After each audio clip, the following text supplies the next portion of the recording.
జిల్లాలో ఉండేటువంటి అంటే రాష్ట్రంలో ఉండేటటువంటి వివిధ అన్ని డిగ్రీ కళాశాలలో జిజ్ఞాస అనేటువంటి ఒక ప్రత్యేకమైనటువంటి వినూత్నమైనటువంటి ప్రోగ్రామ్ ని వాళ్ళు ఇనిషియేట్ చేయడం జరిగింది.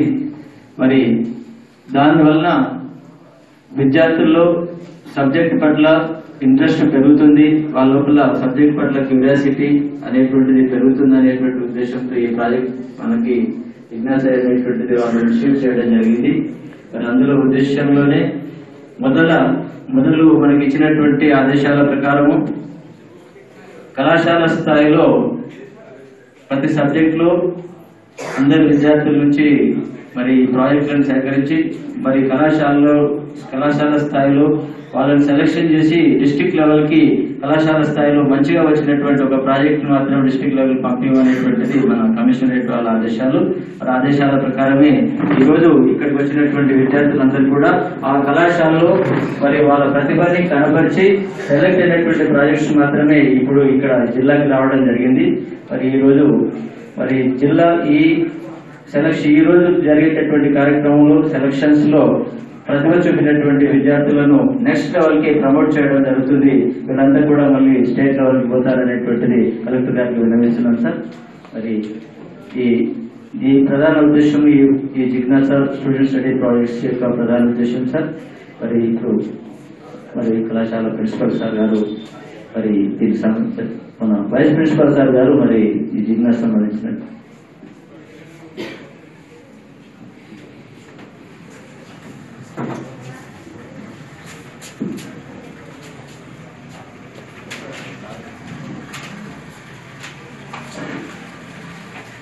గౌరవనీయులైనటువంటి జిల్లా కలెక్టర్ శ్రీ రంగేందర్ రెడ్డి గారు మరియు మన కళాశాల వైస్ ప్రిన్సిపల్ రంగరత్నం గారు, జిజ్ఞాస డిస్ట్రిక్ట్ కోఆర్డినేటర్ డాక్టర్ వేణుగోపాల్ స్వామి గారు మరియు ఈ కార్యక్రమానికి వచ్చినటువంటి నిజామాబాద్ జిల్లాలోని ప్రభుత్వ కళాశాలల అధ్యాపకులు మరియు విద్యార్థులు అందరికీ కూడా స్వాగతం. ఈ జిజ్ఞాస ఉద్దేశం ఆల్రెడీ సారు మీకు ఎక్స్ప్లెయిన్ చేయడం జరిగింది సార్. జనరల్ గా ప్రతి ఇయర్ యువతరంగం అనే ఒక ప్రోగ్రామ్ ఉంది. యువతరంగంలో అకాడమిక్స్ పరంగా, స్పోర్ట్స్ పరంగా, కల్చరల్ పరంగా ఈ యాక్టివిటీస్ కండక్ట్ చేసి కళాశాలలో తర్వాత జిల్లా లెవెల్లో తర్వాత స్టేట్ లెవెల్లో కండక్ట్ చేసి స్టేట్ లెవెల్లో గెలుపొందిన విద్యార్థులకు మెమోంటోస్, ప్రశంసా పత్రాలు, క్యాష్ ప్రైజ్ కూడా ఇవ్వడం జరుగుతుంది గత 2 సంవత్సరాల నుంచి. సో ఆ ఉద్దేశంతోనే ఈ సంవత్సరం కూడా జిజ్ఞాస ప్రాజెక్ట్స్ అనేది కళాశాలలో మన నిజామాబాద్ నుండి దాదాపు ఒక 47-48 ప్రాజెక్ట్స్ వచ్చినాయి సార్. ఈ 47-48 ప్రాజెక్ట్స్ లో సబ్జెక్ట్స్ పరంగా సెలెక్షన్ చేసి అదర్ జిల్లాల నుండి మేము జడ్జెస్ పిలవడం జరిగింది. స్టూడెంట్స్ వాళ్ళు చేసినటువంటి ప్రాజెక్ట్ కి ప్రజెంట్ చేస్తే దాంట్లో ఎవరైతే బాగా ప్రజెంట్ చేసినారో వాళ్ళని సెలెక్ట్ చేసి ఆ విధంగా సెలెక్ట్ అయినటువంటి ప్రాజెక్ట్స్ ని మేము స్టేట్ లెవెల్ పంపడం జరుగుతుంది. ఈ కార్యక్రమానికి వచ్చినటువంటి మన కలెక్టర్ గారు సార్ గారికి కృతజ్ఞతలు తెలియజేస్తున్నాం. ఎందుకంటే అడిగారంటే సార్ ఎంతో బిజీగా ఉంటాడు, అయినా సరే మనం వచ్చినందుకు సార్ కృతజ్ఞతలు తెలియజేస్తున్నాం.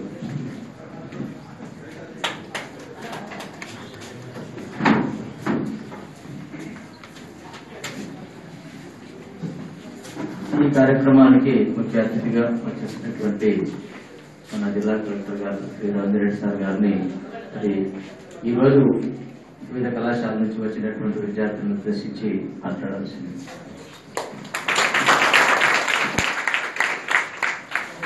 గౌరవ ఈ కళాశాల ప్రిన్సిపల్ గారు, మరి గౌరవ ఉపాధ్యాయులు మరియు స్టూడెంట్స్ అందరికీ నా యొక్క నమస్కారాలు. చాలా సంతోషం. ఈ జిజ్ఞాస కార్యక్రమం అంటే పిల్లలకు ఇప్పటి నుంచే డిగ్రీ స్థాయి నుంచే ఈ రీసెర్చ్ పరంగా ఈ యొక్క అవేర్నెస్ ప్రోగ్రామ్ కావచ్చు, లేకపోతే వారిని ప్రోత్సహించే విధంగా వారికి ఇంట్రెస్ట్ క్రియేట్ అంటే ఒక జిజ్ఞాస కలుగజేయడానికి ఇప్పటి నుంచే చేయడం చాలా అభినందనీయం. ఎందుకంటే మేము చదువుకున్న రోజులు అదే అడుగుతున్నాము. మేము చదువుకునే రోజుల్లో పరిస్థితులు చాలా డిఫరెంట్గా ఉండేవి. డిగ్రీ కాలేజీ ఇలా చదివి పోస్ట్ గ్రాడ్యుయేషన్ పోయినాక ఎంఏ అయిపోయినాక ఎంఏలో ఎంఎస్సీ పోస్ట్ గ్రాడ్యుయేషన్ అయిపోయినాక అప్పుడు ఎంఫిల్ గురించి ఆలోచన చేసేవాళ్ళం ఆ రోజుల్లో. అప్పుడు ఏదైనా కాంపిటేటివ్ ఎగ్జామ్స్ రాయడము, లేకపోతే ఏది రాకపోతే ఏదో ఒకటి అప్పుడు అంటే ఎలాంటి ప్లానింగ్ లేకుండా అప్పుడు సిస్టమ్ అట్లా ఉండేది. డిగ్రీ కూడా రాయాలని అప్పుడు ఎంట్రన్స్ చాలా పోస్ట్ గ్రాడ్యుయేషన్స్ సీట్లు దొరకడము ఉస్మానియా యూనివర్సిటీలో నాట్ ఓన్లీ ఉస్మానియా అంత ఎంట్రన్స్ సిస్టమ్ ఇప్పుడు కూడా ఉంది. బట్ అప్పుడు పోస్ట్ గ్రాడ్యుయేషన్ సీట్ దొరకడం అనేది కొంచెం ఇప్పటికంటే అప్పుడు కొంత కఠినంగా ఉంటుండేది. కాబట్టి రాయడము ఆ సీట్ ఏదో వస్తే ఏదో ఆ సబ్జెక్టు జాయిన్ అవ్వడము, ఒక ప్లానింగ్ అంటూ మనకు ఒక సబ్జెక్టు ఇది దీంట్లో నేను ఇది రీసెర్చ్ చేయాలి, లేకపోతే దీంట్లో నాకు ఇంట్రెస్ట్ ఉన్నది, అలాంటి ఆలోచన లేకుండా ఒక నడిచే ఒక సిస్టమ్ ఆ రోజుల్లో ఉండేది. సో ఇప్పుడు ఈ యొక్క జిజ్ఞాస కార్యక్రమం ఇప్పుడు మన యొక్క డిగ్రీ స్థాయి నుంచే పిల్లలకు వారికి ఇంట్రెస్ట్ ఏది ఉన్నదో వారికి మన యొక్క రీసెర్చ్ పరంగా పోస్ట్ గ్రాడ్యుయేషన్ అయిపోయాక ముఖ్యంగా ఎంఏ ఎంఎస్సీ వాళ్ళు ఎంఫిల్ కానివ్వండి, పిహెచ్డీ కానివ్వండి, పోస్ట్ డాక్టరల్ కానివ్వండి, ఇవన్నీ కూడా వెళ్తుంటారు. చాలా అంటే అదే సార్ ప్రిన్సిపల్ గారిని అడుగుతున్నాను ఏంటి వాట్ ఈస్ దిస్ ప్రోగ్రామ్ అంటే చెప్తున్నాను. చాలా రియల్లీ వెరీ గుడ్ ప్రోగ్రామ్. నేను స్టూడెంట్స్ కు నా యొక్క ఎక్స్పీరియన్స్ ఐ విల్ షేర్. ఒకటండి నేను చెప్పేది ఒకటే, నా అనుభవం, మీకు ఏ సబ్జెక్ట్ ఇంట్రెస్ట్ ఉంటే ఆ సబ్జెక్ట్లోనే చదవండి. మేము పోస్ట్ గ్రాడ్యుయేషన్ పోయినప్పుడు అప్పుడు ఎంఏ ఎంట్రన్స్ రాసేవాళ్ళము. రాసినాక ఫార్చునేట్లీ 3-4 వచ్చినాయి.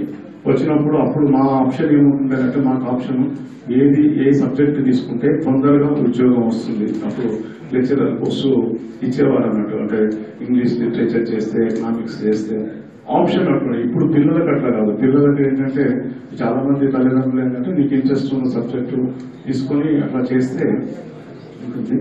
సో ఇష్టం ఉన్నా ఇష్టం లేకపోయినా we were forced to go to subject where we can get employment early. అంటే కొన్ని సబ్జెక్ట్స్ ఉండేవి, ఐ కెనాట్ నేమ్ ఇట్, అంటే అవి తక్కువ ఎక్కువ అనేది నా ఉద్దేశం కాదు. అవి చేస్తే జాబ్ అనేది ఏదో యూనివర్సిటీలో ఉండాలి అనే ఉద్దేశంతో జాయిన్ అయ్యేవాళ్ళం. ఈ సబ్జెక్ట్ చేస్తే తొందరగా జాయిన్ అనే కాలేజెస్ కూడా ఎక్స్పెన్షన్ బాగా ఉన్నాయి. సో ఆ కాలేజీలలో ఎక్కడ డిమాండ్ ఉంటుంది ఆ సబ్జెక్టు చదవగానే ఏమంటే మనకి ఏదో ఒక ప్రైవేట్ కాలేజ్, గవర్నమెంట్ కాలేజీలో జాబ్ వచ్చే అవకాశం ఉంటుందని ఆ సబ్జెక్ట్ మీద ఇంట్రెస్ట్ ఉన్నా ఉండకుండా జాయిన్ అయ్యి అట్లా ఆ పరిస్థితులు అట్లా ఉంటున్నాయి.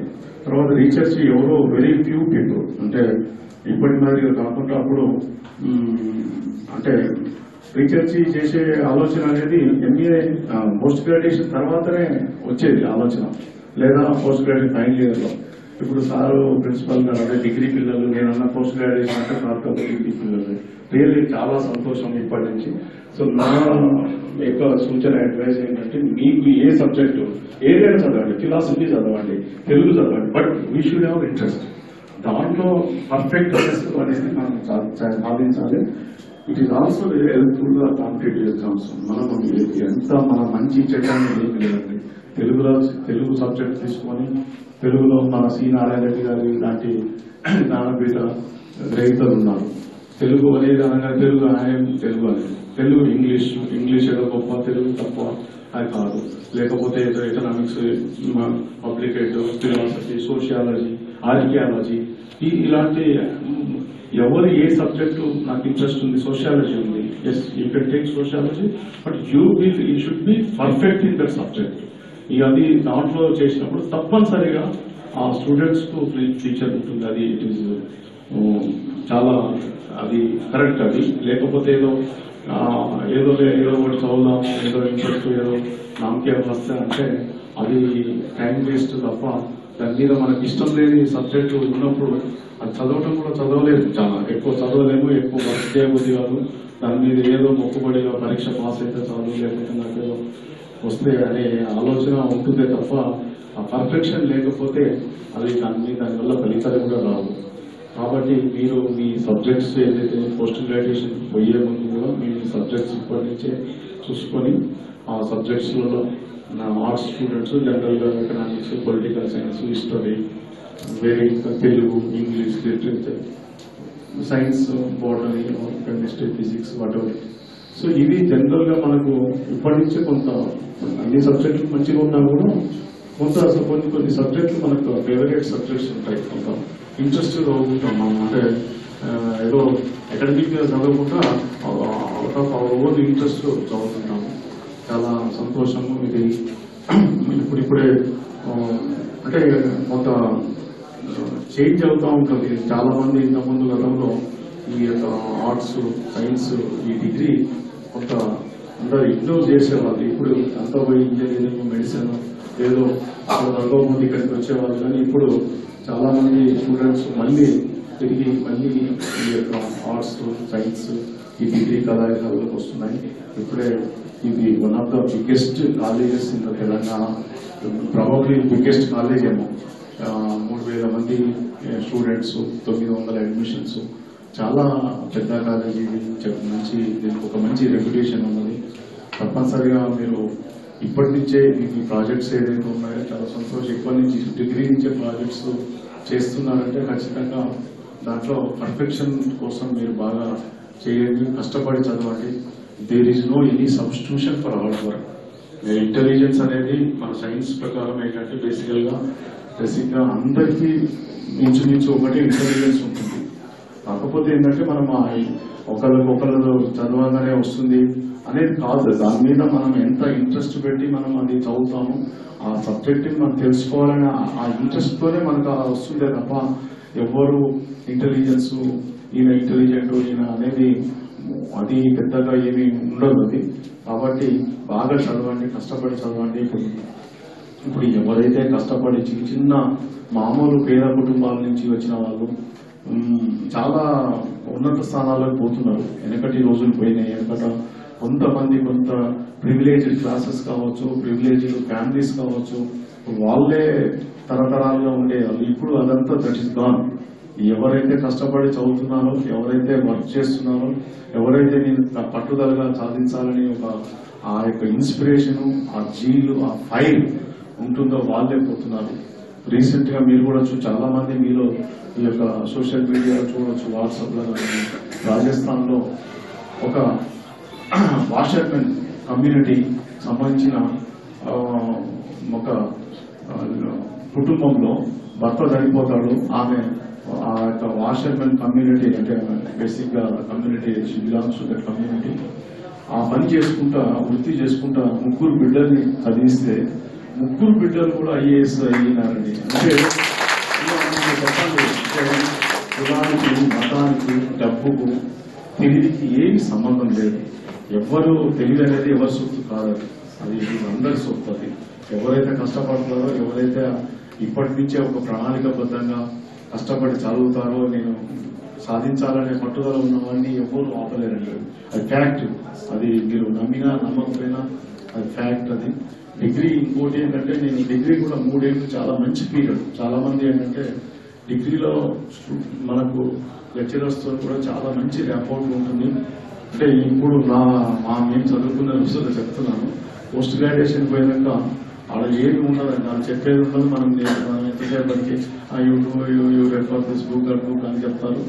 ఇప్పుడు మా కొలీగ్స్ యూనివర్సిటీలో మా కొలీగ్ ప్రొఫెసర్స్ చెప్పేది ఏంటంటే అది కూడా పోయింది. ఇప్పుడు ఏం యూనివర్సిటీలో మీకు చెప్పేది మళ్ళీ నేను ఏమీ లేదు, ఏదో అట్లా ఉంటుందండి అది. So it is a golden period. 3 ఏళ్ళు మీరు ఎవరైతే ఇంట్రెస్ట్ ఉండి చదువుకోవాల్సిన వాళ్ళు ఉన్నారో మంచి లైబ్రరీస్ ఉపయోగించుకోండి. లైబ్రరీలో ఈ spend lot of time in the library. ఆ లైబ్రరీని ఎక్కువ యూటిలైజ్ చేసుకోండి. మంచి మంచి బుక్స్ ఉంటాయి. 3 years అనేది మన అకాడమిక్ బుక్స్ అది పెద్ద పరీక్షలు పాస్ కావడానికి అంత పెద్దగా మనం వరి కావాల్సిన అవసరం లేదు. నాట్ ఓన్లీ ఎగ్జామ్స్, మనకి ఈ మీరు ఏదైతే డిపార్ట్మెంట్ మన సబ్జెక్ట్ పరంగా ఉంటే you can refer lot of books, references books ఉంటాయి, మంచి మంచి బుక్స్ ఉంటాయి. యూ కెన్ ఇక్కడ కొంత స్టూడెంట్ టీచర్ రిలేషన్స్ కూడా క్లోజ్ గా ఉండడానికి ఎక్కువ అవకాశం ఉంటుంది. ఎవరైతే కష్టపడుతుంటారో సాధారణంగా లెక్చరర్స్ కూడా వాళ్ళని ఎంకరేజ్ చేస్తారు. అంతే, ఎవరైనా మన ఇంట్లోనైనా మనం పిల్లలు ఏదైనా మనం చెప్పేది విన్నప్పుడు మనకి ఎక్కువ చెప్తుంటాం. ఇక్కడ కూడా చదివే వాళ్ళు ఉంటే లెక్చరర్స్ కూడా వీడియో చదువుతుంటే వీళ్ళు కొంచెం ఎంకరేజ్ చేస్తే కొంచెం ఇంకా ఎక్కువ వస్తాడనే ఒక ఆలోచన ఉంటుంది. We are experience that life. మాకు కూడా పిలిచి ఈ బుక్ చదువు, ఆ బుక్ చదువు నువ్వు అలా చెప్పేందువల్ల నిజంగా ఆ డిగ్రీలో ఆ లెక్చరర్స్ వారి యొక్క దయ, వారు క్రియేట్ చేసినటువంటి యొక్క కాన్షియస్నెస్ వల్లనే పోస్ట్ గ్రాడ్యుయేషన్కి రావడము. పోస్ట్ గ్రాడ్యుయేషన్ లో కొంత మెచ్యూరిటీ లెవెల్స్ వస్తాయి, మనకు కొంత ఎక్స్పోజర్ ఉంటుంది, డిఫరెంట్ ప్రాంతాల నుంచి రావడము, హాస్టల్ వాతావరణము చాలా it was beautiful. I always worship the university. అది అన్నం పెట్టిన తల్లి లేక నేను భావిస్తాను. ఆ యూనివర్సిటీకి వచ్చిన ఆ టైంలో వచ్చిన ఏ ఒక్క వ్యక్తి కూడా జాబ్ లో సెటిల్ కాకుండా లేడు. అంటే మళ్ళీ పొట్టిగా వెనుకకు పోయి ఊరికి పోయి వ్యక్తి ఎవరు లేరు. అట్లా అంటే మనకు నేను ఎందుకు ఇదంతా చెప్తున్నాను, just as a senior colleague అనుకోండి, సీనియర్ స్టూడెంట్ అనుకోండి, just I'm experience, I'm sharing my experience with you. నాకేదో తెలుసు మీకు తెలియదనేది కాదు, బట్ జస్ట్ నా అనుభవాన్ని షేర్ చేసుకుంటున్నాను. ఇంకొకటి ఏంటంటే అప్పుడు ఇప్పటికి అవేర్నెస్ చాలా పెరిగింది, మనకు కమ్యూనికేషన్ పెరిగింది, లిటరేచర్ అందుబాటులోకి వచ్చింది. మీకు ఇప్పుడు నెట్ లో ఏది వస్తే అది వస్తుంది, చాలా ఇన్ఫర్మేషన్ వస్తుంది, అవేర్నెస్ బాగా పెరిగింది. కాబట్టి అవేర్నెస్ తో పాటు కాంపిటీషన్ కూడా బాగా పెరిగింది. అండ్ నో డౌట్ అండి, అది ఆల్వేస్ నేను ఎక్కడ మీద చెప్తాను, ఇంటెలిజెన్స్ కూడా అప్పుడున్న ఇంటెలిజెన్స్ కంటే ఇప్పుడున్న పిల్లల్లో ఎక్కువ ఇంటెలిజెన్స్ ఉంది. అది మనం ఒప్పుకోవాల్సిన విషయం. కాబట్టి కాకపోతే వీటన్నిటితో అవేర్నెస్ తో పాటు కాంపిటీషన్ కూడా పెరిగింది. కాబట్టి ఇంకా మనం తప్పదు, కష్టపడక తప్పదు. మనం రేస్ లో ఉండాలి, పోవాలి, మూవ్ కావాలంటే పోవాలి. వెనక పడితే పక్కకు దోషేస్తారు. రన్నింగ్ రేస్ లో ఏముంటుంది, మనం రన్ చేయలేకపోతే పక్కకు నెట్టేసుకుంటే ముందుకు వెళ్ళిపోతుంటారు. ఇది కూడా అంతే. రేపు మీరు ఇప్పటి నుంచే బాగా వర్క్ చేయండి. It is a very golden period. ఈ 3 ఏళ్ళ డిగ్రీ అనేది చాలా మందికి ఏంటంటే ఇంటర్మీడియట్ పాస్ కాగానే వస్తారు. చాలా మంది ఇక్కడ మన గవర్నమెంట్ డిగ్రీ కాలేజీలో కానీ గవర్నమెంట్ కానీ చాలా మంది వచ్చే వాళ్ళంతా మధ్య తరగతి, దిగువ మధ్య తరగతి. అప్పుడు యూనివర్సిటీలో కూడా అంతే ఉండేది. చాలా మంది 90% మధ్య తరగతి, బిలో మిడిల్ క్లాస్ వాళ్ళు ఉండేది. అన్నిటికంటే ఒకటి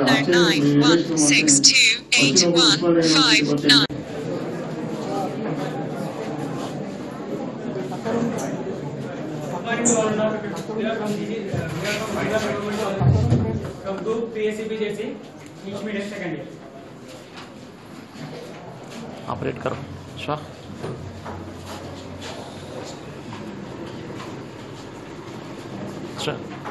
We are presenting our project hydroponics, a solution of many modern problems. First, what is hydroponics?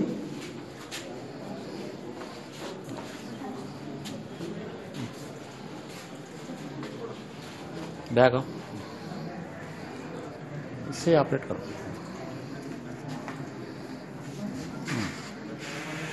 First, what is hydroponics? Hydroponics is a method of growing plants without using soil. Instead of soil, we are using mineral nutrient solutions in a water solvent. By this process, the earliest modern technique was used by the man Sir William Frederick Derrick. The next advantages can be carried on by Harsh. Good morning all, respected professor at Advanced University. And now I am going to explain about advantages and aims and objectives of a project. And when it comes to main advantage of a project is that we can overcome water wastage of plants. Water wastage can be seen from overflow from tanks. So they can overcome that problem. Main important that advantage, we can overcome that water wastage, overflowing of water from plants, and we can grow the plants from that water.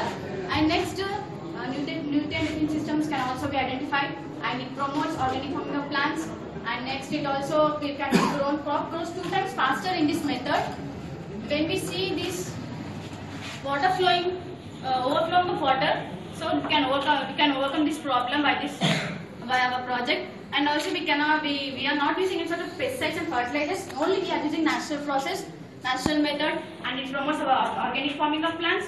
And when we see through hydroponics, it occupies only less space. It occupies only less space when compared to soil-based garden. Soil-based garden occupies more space, and in our terrace, our grounds, cities and towns, we don't have enough space to grow these plants. So we are using only less space to grow plants. And next, and also crop grows 2 times faster in our method when compared to other growing plants. And when it comes to our aims and objectives of a project, the main aim of a project is to create awareness among the people on the usage of organic manure like coco-peat, hydroponics, vermiculate, etc. Or maybe all of us don't know about coco-peat and vermiculate. We are using that to create awareness from the people. And next, our main aim is to utilize overflowed water in towns and cities with plants. Main aim of that. And also study of growth parameters like in different streams like hydroponics. We are using 3 types: hydroponics and pot 1 and pot 2. In hydroponics, we are using coco-peat and vermiculate, and outside we are keeping on pot 2 we are keeping coco-peat and vermiculate, but we are keeping outside. And in pot 2 we are taking soil in that. And next, utilization of unused locations like terrace and balconies. We can use this method and we can create this setup in that place. Thank you. And next, significance can provide by science. Good morning, one and all.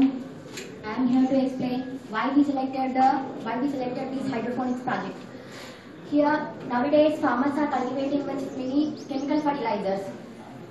We visited recently Ankapur village, very familiar place for the high yielding crops, high productivity of crops, and many seed processing units. It is also known as a mini USA, and very popular place for Deshi chicken also. And we observed the fields and techniques adopted by the farmers in the village, and we interacted with the farmers and came to know that they are using lot of abundant amounts of chemical fertilizers and pesticides to get high yield and high productivity of crops. And they are spraying chemical fertilizers on the vegetables before sending them into the market. That vegetables, the toxic substances present in the vegetables are remaining on the vegetables. That in the market we are eating that vegetables only. That toxic substances causing lot of health hazards to the people. And coming to the next reason, overflowing of water. Today world has facing a big problem, water scarcity. Here we observe that in towns and cities, water was overflowing from the tanks. To give a solution to this problem, we selected the hydroponics technique. In this technique, we are not using chemical fertilizers and pesticides. Even we are not using soil also in this technique. By this, overflowed water was utilizing in a proper way, and it is recycling. By this way, we connected the overflowed water pipe to the overall setup of hydroponic system. Here, it has one inlet and outlet. To this, we connecting the overflowed water pipe, and if the system or the setup was filled, if any excess of water is there, it went out into the water harvesting pit. By this, we giving a small solution. We conserving the water. Thank you. And the methodology will carry out by my friend Shubhani. Method. Good morning, one and all. Now I am going to explain how we set up the hydroponic system. Methodology. In this methodology, to set up the hydroponic system, the raw materials which are used to set up this hydroponic system are PVC pipes, coco-peat, vermiculate, water tank, motor, and also glasses we are using.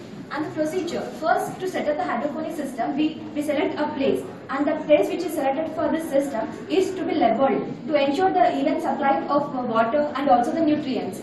In this method, the arrangement of hydroponic system. This system consists of 4 growing tubes. These are the 4 growing tubes which has inlet and outlet, and these growing tubes are connected to each other by these bends and couplings. Here in this system we are using 5 couplings and 10 bends. These are connected to each other, and the distance maintained between these pipes are 1 to 2 feet. And this, by heating iron rod, we make holes on these growing tubes. We make holes, and the glasses which are taken are filled with vermiculate and cocopeat. We fill the glasses with the cocopeat and vermiculate, and the seeds are sown in these glasses. And these glasses are fit into these pipes. We fit the glasses in these pipes, and we should check whether the glasses are touching at the bottom of the water or not. And these glasses, with the help of needle, we make 2 to 3 holes to these glasses. And we should check whether the water is touching or not. And this entire system has one inlet, outlet. This inlet is connected to overflowed water tank. Whenever the overflowed water tank overflows, the water is pumped with the help of motor into these growing tubes. The plants which are growing absorb water as much as they require to absorb, and the remaining water passes through.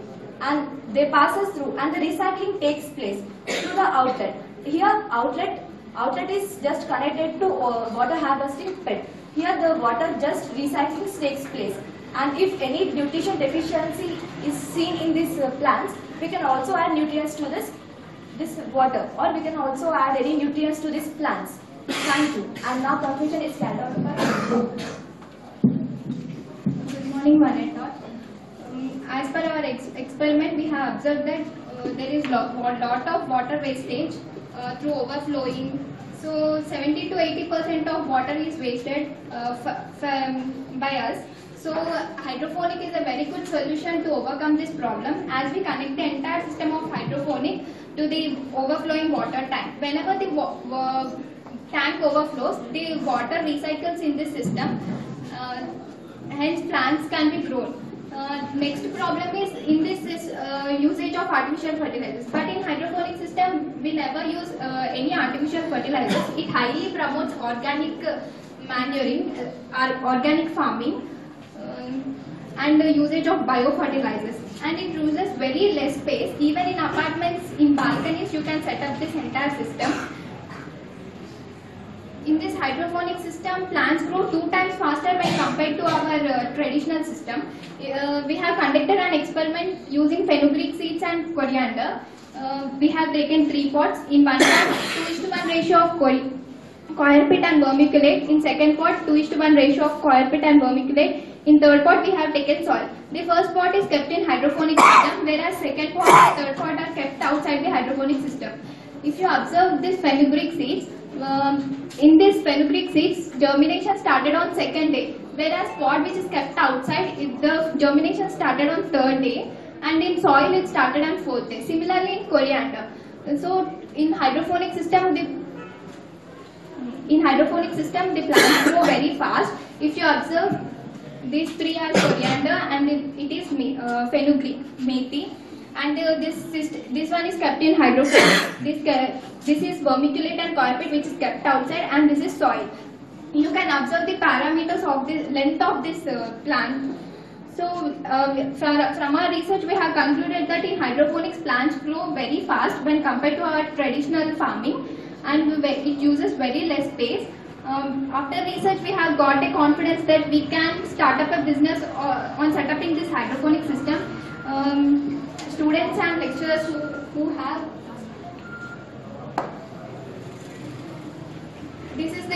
today it looks like this, our whole hydroponic system. And students and lecturers over here, if you are willing to have this system in your homes, even if you are living in apartments, you can set up this entire system in balconies. So we can help you out with this if you want, if you are willing to set up it. And plants, you can grow plants. That we are going to Start up a business on this. Thank you.